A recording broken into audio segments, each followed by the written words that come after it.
यानंतर एक वेगळी बातमी। स्वतःचा विचार तर आपण सगळेच करतो, पण आपल्यातले काही जण इतरांच्या भल्याचा विचार करतात आणि म्हणूनच ते इतरांपेक्षा वेगळे ठरतात। गोविंद केले हे शेतकरी याच वर्गात मोडतात। धुळे परिसरात असे अनेक शेतकरी आहेत ज्यांना कांदा लागवड करायची आहे, पण बियाणे घेण्यासाठी पैसे नाहीत।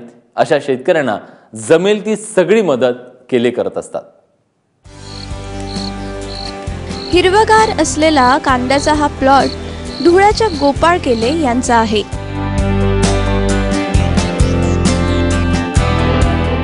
आठ एकरात कांदा आहे, तर 1 एकरात कांदा बियाणाचं नियोजन। मात्र हे 1 एकरातलं बियाणं गोपाळ केले गरजू शेतकऱ्यांना मोफत देणार आहेत। यावर्षी मी दुसरं कांदा पण 8 एकर लावलाय आणि 1 एकर हे लावलंय। तर मी याच्यातून शेतकऱ्यांना असं सांगू इच्छितो की जे अल्पभूधारक शेतकरी असतील, जे गरजू शेतकरी असतील, ज्यांना बाजारात बी घ्यायला परवडत नसेल, अशा शेतकऱ्यांना मी मोफत बियाणे देण्याचा मानस केलेला आहे।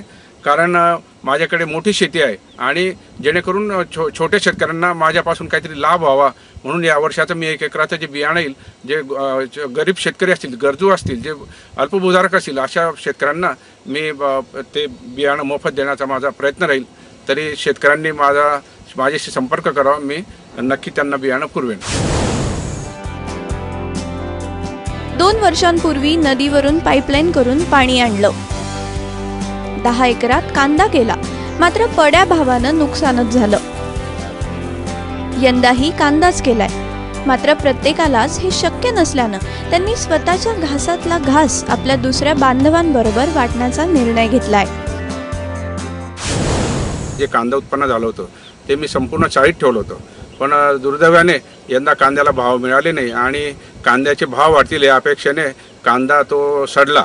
त्याच्यामुळे गेल्या वर्षी मला फार उत्पन्न मिळालं नाही, पण यावर्षी मला अपेक्षा आहे यावर्षी पण माझं 8-10 एकर कांदा आहे, ते पण 800 ते 1000 क्विंटल कांदा होईल आणि ते मी माझ्या कांद्याच्या चाळीत मी भरणार आहे।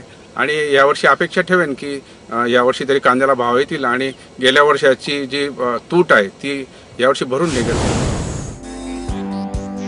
राज्यात शेतीचा प्रश्न गंभीर बनलाय। 7/12 कोरा करण्याची मागणी जोर धरतीये। मालाला भाव नसल्यानं शेतकरी संपावर जाण्याची तयारी करतोय।